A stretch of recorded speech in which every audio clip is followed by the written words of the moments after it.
Éternel Dieu, nous te sommes reconnaissants pour tout ce que tu fais.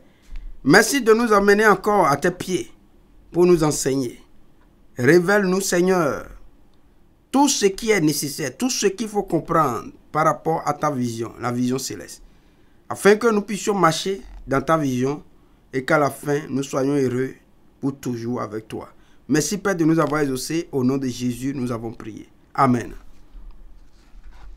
Continuons, donc nous avons vu, dans ce plan, Dieu avait donné une vision à Abraham. Et dans la vision que Dieu donne à Abraham, nous voyons que il y a la vision céleste. Dieu, quand Dieu a sorti Abraham, Abraham a commencé par se plaindre. Dieu, en voulant lui montrer, Dieu ne lui a pas dit de regarder la terre d'abord, il a dit regarde vers le ciel. Et Dieu va dire à Abraham que sa postérité, comme l'humanité, devra être étrangère sur la terre en attendant d'être enfantée, engendrée pour aller auprès du Père au ciel. De la même manière, il fallait que la postérité d'Abraham soit engendrée, qu'elle reste d'abord en Égypte, en tant qu'étranger en Égypte, avant de quitter l'Égypte maintenant pour aller sur la terre promise. Alors, l'histoire va continuer. Abraham a eu des enfants, effectivement, comme Dieu lui a dit. Abraham a eu Isaac, qui est l'enfant de la promesse. Le fils de la promesse, Dieu l'a eu. Et nous allons voir ce que Dieu va faire encore dans Genèse au chapitre 2. Dieu va dire à Abraham, toujours pour l'amener, là nous allons voir qu'Abraham a vraiment, est-ce que les choses ont changé sur Abraham? Regardez maintenant. Regardez ce qui va se passer avec Abraham. Abraham maintenant. Dans le chapitre 21 de Genèse, nous voyons la naissance d'Isaac, dont la Bible nous fait l'historique. Isaac est né, le fils de la promesse est né. L'histoire est longue, nous n'allons pas nous attarder là-dessus. Mais ce fils est né dans la vieillesse d'Abraham. La Bible va dire que cet enfant étant né, Dieu après va demander à Abraham de lui sacrifier cet enfant unique. C'est terrible. C'est une chose terrible. Voyons maintenant dans le chapitre 22. Après ces choses, toujours après ces choses, vous vous rappelez du chapitre 15. Et après ces choses, après ces événements. Il dit ici maintenant après ces choses, Dieu mit Abraham à l'épreuve. Et lui dit, Abraham. Et il répondit, me voici. Dieu dit, prends ton fils, ton unique, celui que tu aimes, Isaac, va-t'en au pays de Moria, et là, offre-le en holocauste sur l'une des montagnes que je te dirai. Mais, terrible. Ah, quel Dieu! Ça, c'est compliqué. Pour la chair, pour l'homme, pour le raisonnement humain. Non, Dieu, trop c'est trop. Non, non, non, non. Ou bien va dire, arrière de moi, Satan. Je te lis au nom de Jésus. Je te chasse. Comment? Quel est cet esprit qui vient me dire ça? Non. Cet enfant pour lequel moi j'ai prié pendant. Vous voyez Abraham. Dieu, non. Comment Dieu peut venir demander de pareilles choses? Abraham. Faut pas oublier. Dieu ne pouvait, c'est pas pour rien que Dieu a changé le nom d'Abraham. D'Abraham en Abraham. Mais il a dit, on ne t'appellera plus Abraham, mais ton nom sera Abraham, car je te rends père d'une multitude de nations. Et c'est dans ce Isaac-là, où Dieu lui a dit, qu'au travers de ce Isaac-là, qui va lui donner une postérité qui lui sera propre. Et c'est que Dieu lui-même a dit. Il dit qu'il va lui donner une postérité qui lui sera propre. Et ça, c'est Isaac. Et voici cette unique que Dieu lui a donné dans la vieillesse, lui-même vieux. Sa femme aussi vieille, 90 ans. Mais qu'est-ce qu'on peut espérer maintenant Dieu? C'est-à-dire, c'est un enfant qui est né en désespoir de cause. Au moment où vraiment Abraham ne croyait plus. Mais comme Dieu a insisté sur sa parole pour dire que c'est ça. C'est ça aussi le but de la répétition de la parole. Parce qu'il dit la foi vient. De ce que l'on entend, ce que l'on entend vient de la parole de Christ.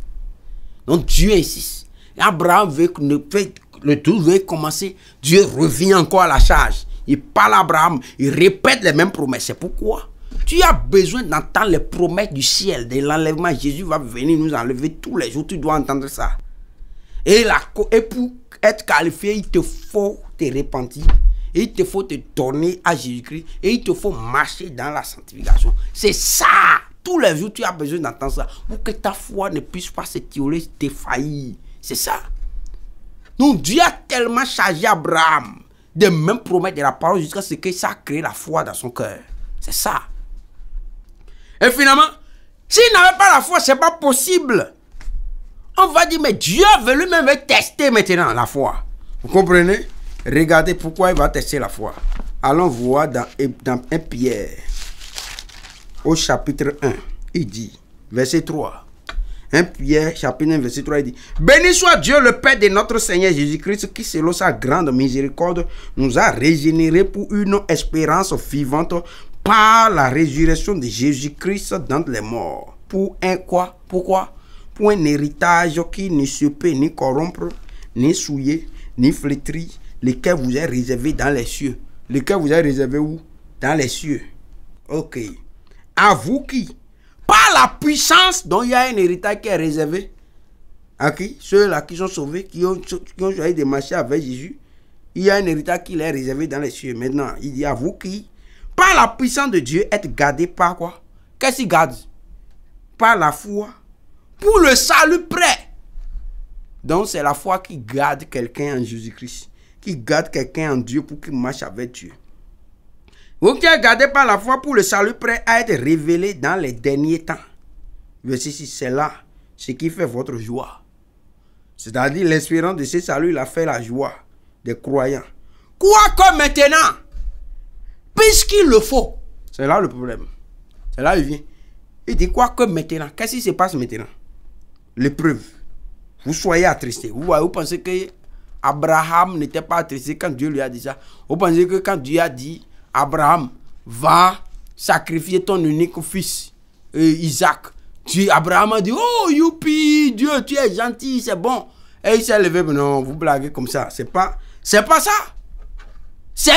La Bible dit clairement que Dieu mit Abraham à l'épreuve. C'est ce que la Bible dit, non? L'épreuve est une chose qui fait plaisir. L'épreuve ne fait jamais plaisir à quelqu'un. Si on veut faire plaisir à quelqu'un, on ne lui dit pas qu'on va l'éprouver quand même. L'épreuve ne fait pas plaisir. L'épreuve n'est pas un parti de plaisir.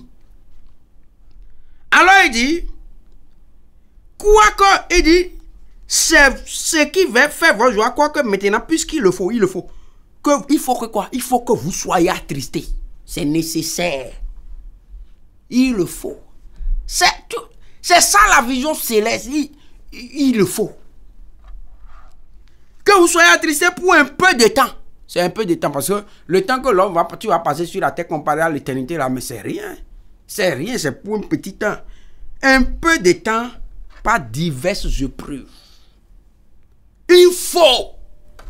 Maintenant, il y a d'autres. Il y a les super évangélistes, les super prophètes, les super docteurs, les super pasteurs, les super bishops, archibishops. Non, pour eux, jamais. Quand on reçoit Jésus, il ne doit pas avoir de preuves. Quel dégât. Abraham, dont vous prétendiez même les fils, on vous dit que Abraham est notre père dans la foi, c'est-à-dire le père des croyants. Dieu dit qu'il a mis à l'épreuve. Et tu dis quoi? Il dit, pourquoi il va le mettre à l'épreuve? Il va expliquer maintenant verset 7. Afin que l'épreuve de votre foi, il va vous dire, une foi qui n'est pas éprouvée n'est pas une foi. S'il n'y a pas d'épreuve, tout le monde peut avoir la foi quand même. qu'est-ce qui donne la valeur à la foi? Qu'est-ce qui prouve que la foi est vraie, que tu as la foi? Oh, écoute. Tu as la foi. Et il n'y a aucune preuve qui dit que tu as la foi, c'est faux. C'est trop facile. Tout le monde, c'est facile. Tout le monde peut déclarer qu'on a la foi. Bon, je vais te montrer. La foi contient en elle-même les fondements de l'épreuve. Regardons la définition de la foi dans Hébreux chapitre 11. Verset 1er dit, « Or, la foi est une ferme assurance des choses qu'on espère, une démonstration de celles qu'on ne voit pas. » Arrêtons-nous là. La foi est quoi? Une ferme assurance des choses qu'on espère. Ça veut dire quoi? Il y a deux choses qu'il faut remarquer. La foi d'abord c'est quoi? Il y a une assurance des choses qu'on espère. Une assurance. Bon, c'est pas fini. Mais pour que ce soit la foi, il faut que ce soit une assurance ferme. Maintenant, comment on peut apprécier si ton assurance que tu as en espérant par exemple aller au ciel, en espérant ci et ça auprès de Dieu là, comment on peut espérer que ton assurance est ferme si elle n'a pas été éprouvée? Comment on peut savoir que quelque chose est ferme si elle n'a pas été éprouvée? Comment on peut savoir si c'est une maison est vraiment solidement bâtie, ferme, s'il n'y a pas un vent violent qui souffle sur la maison et que les autres maisons tombent et que cette maison est debout malgré le vent violent? Comment on peut apprécier? Comment on peut apprécier la fermeté d'un arbre dans la forêt s'il n'y a pas de vent violent? Le vent n'a jamais soufflé sur cet arbre-là et vous dites que l'arbre-là est ferme. Non, c'est faux. Il faut quelque chose pour éprouver la fermeté. Donc, et ce qui éprouve la fermeté, c'est les épreuves. C'est ça. Donc, la foi, c'est une assurance ferme. Donc, on ne peut pas dire que, on ne peut pas apprécier que l'assurance est ferme si elle n'a jamais été éprouvée. C'est ça le problème. C'est pourquoi il dit, afin que, Hébreux 1, et je suis dans 1 Pierre 1 maintenant, verset 7 dit, afin que l'épreuve de votre foi, plus précieuse que l'or périssable, qui cependant, alors personne n'a jamais prié pour dire, Seigneur, il faut me prouver, non. Je n'ai pas encore vu un homme comme ça. En tout cas, pas moi. Vous voyez, non. Je n'ai prié jamais pour dire, Dieu, il faut venir me prouver. Non, s'il te plaît, ce n'est pas ce que j'ai dit. Mais, c'est clair aussi que tu ne peux pas prétendre vouloir marcher avec Dieu et échapper à ça. Ce qui est sûr, l'épreuve de Jacques ne sera pas l'épreuve de Pierre. Chacun aura son épreuve ou ses épreuves. Vous comprenez? Parce que quand on prend le cursus académique là, tout le monde peut être dans une même école, dans un même établissement, dans un même collège ou dans une même université. Mais ils ne suivent pas les mêmes filières quand même. Et comme ils ne sont pas dans les mêmes filières, ils ne subiront pas les mêmes épreuves. Et même ceux qui sont dans la même filière n'auront pas les mêmes épreuves suivant les classes. Parce que celui qui est en première année d'économie n'aura pas quand même à subir les mêmes épreuves que celui qui est en année de maîtrise, s'il vous plaît. Et ce ne sera pas comme celui qui est en année de master ou de doctorat. Donc, les épreuves ne seront jamais les mêmes d'un individu à un autre, d'un croyant à un autre. C'est clair. Mais, comment on peut dire qu'un élève a quitté la classe, on t'a enseigné. Tu as commencé CI, ou bien maternelle, on t'a enseigné. Comment tu peux passer au CI, de la maternelle au CI, si tu n'as pas subi de preuves? Ça ne peut pas marcher. Comment tu peux avoir des diplômes de CEP si tu n'as pas subi une preuve? C'est la même chose. Donc, pour passer d'une classe de la foi à une autre, tu seras éprouvé. Abraham a expérimenté cela. Qu'est-ce qu'Abraham a expérimenté? Dans un premier temps, Dieu va donner à Abraham quoi? Dieu va lui donner des moutons, des bœufs, tout ça là. Et Abraham était content. Oh, il croit que la chose sera facile comme ça. Et il marche 1 an, 2 ans, 3 ans, les moutons se multiplient, les bœufs se multiplient, tout ça là. Mais subitement, Abraham voit que le temps passe. Dieu, depuis 15 ans que tu m'as parlé, il n'y a pas d'enfant. Et je suis vieux maintenant. D'ici à là, je vais mourir. Et tu ne m'as pas donné d'enfant. Ah, ça, c'est d'abord une preuve. Mais Dieu revient. Ce que Dieu avait promis, avait dit à Abraham, Dieu revient toujours et dit la même chose. Abraham dit, Alléluia, les choses vont là. Je vois que j'ai risque de mourir sans enfant. Et c'est Élisée de Damas qui va faire. Dieu dit, ce n'est pas ça. Ce qu'il avait dit là, c'est ça qu'il dit encore. Dieu insiste. C'est ça. Il éprouve. Mais dans l'épreuve, Dieu va toujours la même parole. C'est-à-dire, Dieu lui-même va s'arranger pour que les circonstances autour soient contraires à ce qu'il avait dit. Mais, et c'est pourquoi tu as besoin de réécouter toujours. C'est la même parole qu'il avait dit. Là, il va revenir, il ne va pas changer. Ce qu'il t'avait dit au départ là, pour que tu commences à marcher avec lui là. Ce qui est sûr, tout peut changer, mais que Jésus va revenir pour enlever les croyants là, ça là ne changera pas. Que pour obtenir le pardon des péchés, il faut se repentir et croire au Seigneur Jésus-Christ, ça ne changera pas. Rechercher la sanctification sans laquelle personne ne verra le Seigneur, ça ne changera pas. C'est clair. Donc Dieu va toujours répéter la même parole. Pourquoi? Pour que ta foi puisse s'enraciner. Pourquoi? Parce que il y aura l'épreuve de la foi. Mais c'est la même parole qui t'a dit là, qui va revenir pour solidifier ta foi. Comme il dit quoi? La parole de Dieu, c'est ça qui sert de sceau. Le solide fondement de Dieu, c'est sa parole. Alors, il dit, afin que l'épreuve de votre foi, plus précieuse que quoi? Plus précieuse que l'or périssable qui cependant est éprouvé par le feu est pour résultat quoi? La louange, la gloire et l'honneur lorsque Jésus-Christ apparaîtra. Lui que vous aimez sans l'avoir vu, en qui vous croyez sans le voir encore, vous réjouissant d'une joie ineffable et glorieuse, parce que vous obtiendrez le salut de vos âmes pour prix de votre foi. C'est ça. C'est la même chose qu'Abraham attendait. Et Abraham a été comment? Ceux qui attendent le salut de leur âme, comme le prix de leur foi, doivent être éprouvés. Et Dieu a éprouvé Abraham. Retournons, il dit, Dieu dit Abraham, il a pris maintenant. Et Dieu va l'éprouver. Dieu dit, prends ton fils, ton unique, celui que tu aimes. Vous voyez ton unique, celui que tu aimes. Dieu sait ce qu'il aime. C'est ça aussi ce que Dieu fait. Donc tu aimes les choses, tu aimes la terre et les choses de la terre. Dieu va te prouver par rapport à ça. Il n'y a rien à faire. Dieu, dans la marche, dans la vision céleste, Dieu va chercher à te prouver par rapport à ce que tu aimes. C'est quoi il dit? Si quelqu'un veut venir après moi, qu'il renonce à lui-même. Parce que l'homme peut aimer tout, mais l'homme a tendance à s'aimer plus que tout. Donc Dieu va chercher à t'éprouver par rapport à toi-même. Et dit, celui que tu aimes, va-t'en au pays de Moria, et là offre-le en holocauste sur l'une des montagnes que je te dirai. Abraham se leva de bon matin, sella son âne, et prit avec lui 2 serviteurs et son fils Isaac. Il fendit du bois pour l'holocauste et partit pour aller au lieu que Dieu lui avait dit. Le 3e jour, Abraham faisant quoi? Levant les yeux, vit le lieu de loin.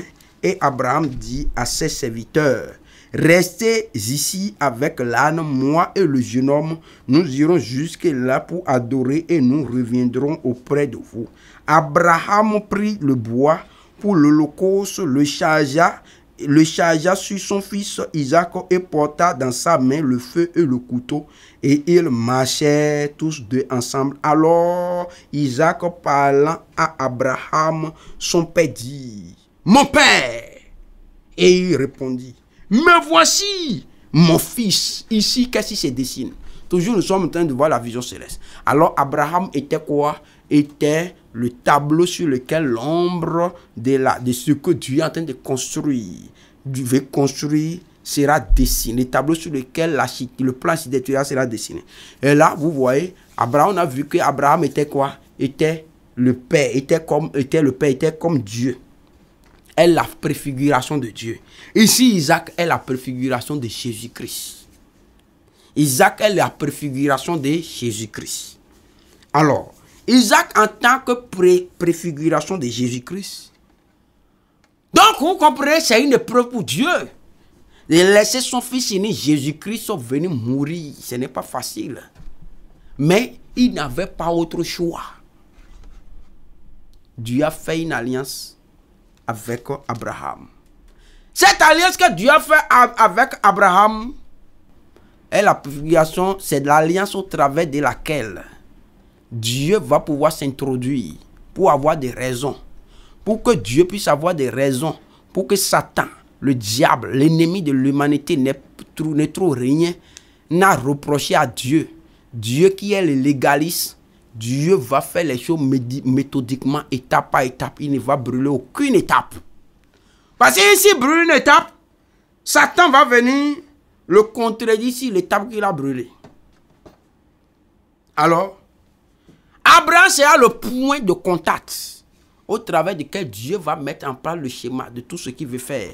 Et quand tout sera conclu, Dieu aura le feu vert de pouvoir intervenir. Parce que pour que Dieu puisse donner son fils unique, il fallait que Dieu trouve parmi les humains un homme qui serait la préfiguration de Dieu, qui aura aussi un fils unique, le fils de la promesse. Vous voyez, comme Dieu avait quoi? Dieu avait avant. Dieu avait quoi? Dieu avait déjà fait la promesse du fils unique, le fils de la promesse. Il avait fait cette promesse-là à Abraham depuis, qui est Isaac. Mais avant que le fils de la promesse ne sorte, il y avait le fils d'Agar, le fils qui n'est pas celui de la promesse. Vous comprenez pourquoi il dit dans 1 Corinthiens, au chapitre 15, il a dit quoi? Retournons dans 1 Corinthiens au chapitre 15 que nous avions abordé au début de cette série. Il a dit dans le verset 45, c'est pourquoi il est écrit, le premier homme Adam devint une âme vivante, le dernier Adam est devenu un esprit vivant. Verset 46. Mais ce qui est le spirituel n'est pas le premier. Vous voyez, ce qui est le spirituel n'est pas le premier, c'est ce qui est animal. Donc, le spirituel, c'est Isaac. L'animal, c'est Ismaël. Ce qui est spirituel vient ensuite. C'est comme ça. Donc, c'est le plan de Dieu. C'est pourquoi, au travers de qui l'humanité sera sauvée. Au travers de qui Dieu va se donner une multitude de fils. C'est au travers de Jésus. Mais qui est le spirituel? C'est Jésus. Qui est l'animal? C'est Adam. C'est ça. L'assiette essence, c'est le schéma de ce que Dieu veut construire. Et la construction est en Jésus-Christ. Alors, donc,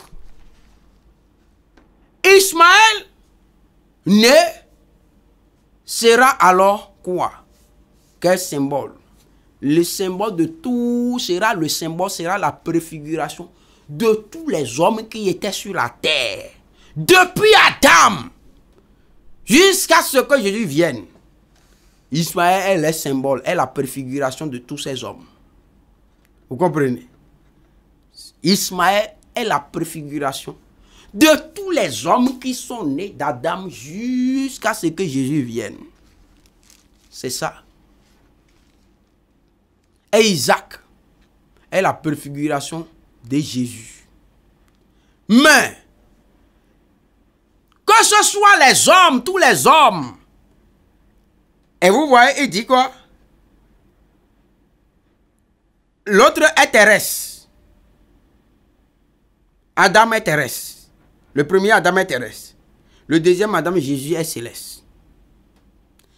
L'autre est animal. Le premier Adam est animal. Le second est spirituel. C'est ça. Donc, tous ceux qui sont de la même manière, Ismaël est le symbole du premier Adam, est le symbole de tous les hommes qui sont nés depuis Adam jusqu'à ce que Jésus vienne. Isaac est le symbole de Jésus. Maintenant, de la même manière que tous ceux-là, nous voyons maintenant que qu'est-ce que Dieu va faire? Dieu va mettre Abraham à l'épreuve. Et au travers de qui? il ne va pas le mettre au travers d'Ismaël. C'est au travers d'Isaac. Parce que c'est Jésus qui a péché. C'est Adam et toute sa postérité. Donc, le second, ce n'est pas le premier homme qui est venu. Ce n'est pas celui que l'épreuve va porter. C'est pourquoi le châtiment qui nous donne la paix est tombé sur Jésus. C'était la préfiguration du châtiment qui nous donne la paix et qui devait tomber sur Jésus.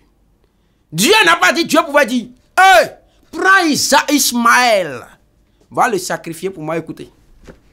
Si Dieu disait à Abraham d'aller sacrifier Ismaël, vous voyez, ce serait trop facile quand même. Vous comprenez? Ce serait trop facile. Parce que quoi? D'abord sa femme, d'abord c'est la fille, c'est l'enfant qui est né de la fille de la servante, de l'esclave. C'est trop facile. On l'a déjà chassé. Donc c'est trop facile quand même pour lui de le sacrifier, d'aller le prendre et de le sacrifier. Mais ici c'est très éprouvant. Alors il dit, voilà ce qu'il fait maintenant. Verset 8. Verset 7, il dit, alors Isaac, parlant à Abraham, son père, dit, mon père. Et il répondit, mais voici mon fils. Isaac reprit, voici le feu et le bois, mais où est l'agneau pour l'holocauste? N'oubliez pas que Jésus est l'agneau de Dieu qui ôte le péché du monde. Alors, mais Isaac ne sait pas que c'est lui qui devrait sacrifier comme l'agneau. Il ne savait pas. Alors, verset 9, il dit, alors Abraham répondit, mon fils, Dieu se pourvoira lui-même de l'agneau pour l'holocauste. Et ils marchaient tous deux ensemble. Lorsqu'il fut arrivé au lieu que Dieu lui avait dit, Abraham y éleva un autel et rangea le bois. Il lia son fils Isaac et le mit sur l'autel par-dessus le bois. Puis Abraham étendit la main et prit le couteau pour égorger son fils. Vous voyez, Abraham a déjà livré son fils à la mort. Comme Dieu, c'est la préfiguration de Dieu qui livre son fils unique Jésus-Christ sur l'autel de la croix de Golgotha pour le salut de l'humanité tout entière. Dieu est un grand architecte et un grand constructeur. Il a un plan et ce plan était en train de se dérouler. Ici, vous allez voir, Isaac pouvait résister. Quand même, il n'était pas un enfant. Isaac pouvait résister. Qu'est-ce qu'est la préfiguration de l'obéissance d'Isaac? Ça préfigure Jésus obéissant. La Bible dit dans Philippiens 2 qu'il a été obéissant jusqu'à la mort. Il s'est humilié. Mais écoutez, un jeune homme, oh, je ne sais pas, un jeune homme comme ça qui peut porter le fagot, tout ça là, avec un vieux de 99 ans. Si ce n'est pas l'obéissant, il va le terrasser. Comment il peut donner ses mains jusqu'à ce qu'il le lie comme ça? Un vieux de 99 ans. Non. C'est l'obéissance. Cette obéissance préfigurait l'obéissance de Jésus-Christ à son Père Dieu. Et c'est ça. Pourquoi quoi? Pour que le châtiment qui donne la paix à l'humanité tout entière tombe sur lui. C'est-à-dire quoi? Parce que Isaac devrait être sacrifié, cela rendait libre, cela faisait échapper Ismaël au sacrifice. C'est ça.